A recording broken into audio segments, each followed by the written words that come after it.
मैं भारत को भारतीयता की मान्यता के आधार पर फिर से खड़ा करना चाहता हूं, उस काम में लगा।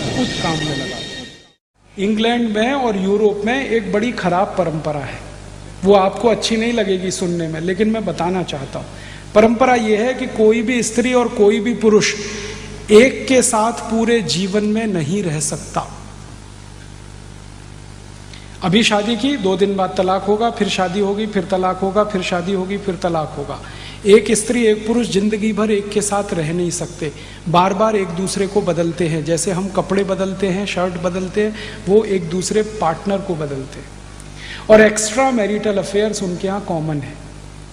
कोई पति पत्नी है, अकेले एक दूसरे से संतुष्ट नहीं होंगे, उनके रिश्ते दूसरों के साथ भी होंगे। एक महिला कम से कम 10-15 पुरुषों के साथ सोएगी रात को, एक पुरुष 10-15 महिलाओं के साथ रात को सोएगा।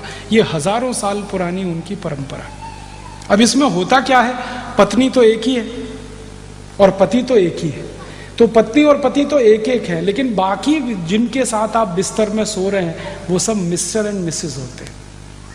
मिसेस का माने होता है धर्म पत्नी को छोड़कर कोई भी स्त्री जिसके साथ आप रात को बिस्तर में सो सकें, वो सब मिसेस होती है।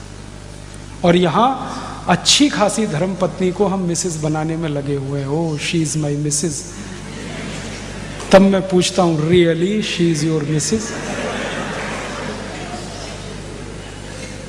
और मिस्टर इसका उल्टा है, पति को छोड़कर कोई भी पुरुष जिसके साथ बिस्तर में सोए वो मिस्टर है।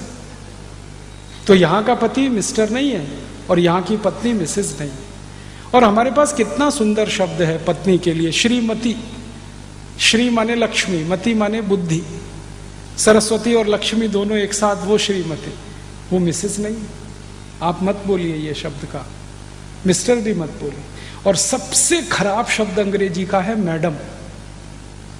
हम अक्सर बोलते रहते हैं मैडम मैडम मैडम। मैडम जानते हैं कौन होती है?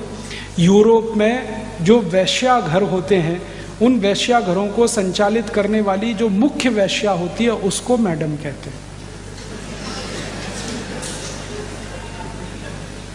और यहां हम अपनी बहन को मैडम कह देते हैं, अपनी पत्नी को मैडम कह देते हैं, किसी को भी मैडम कह देते हैं।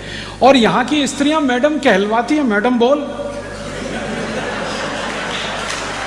इतना दिमाग खराब है।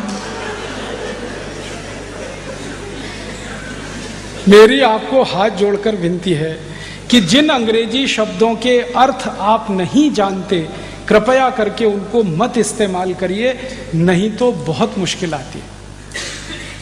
क्यों फालतू में? हमारे पास या तो मराठी शब्द ना हो तो हम अंग्रेजी में बोल रहे हैं, या हिंदी में शब्द ना हो, या संस्कृत में ना हो। दोस्तों, स्वदेशी पत्रिका को अभी तक आपने सब्सक्राइब नहीं किया तो सबसे पहले सब्सक्राइब करें और इस बेल आइकन को दबाएं, पाए वीडियो सबसे पहले।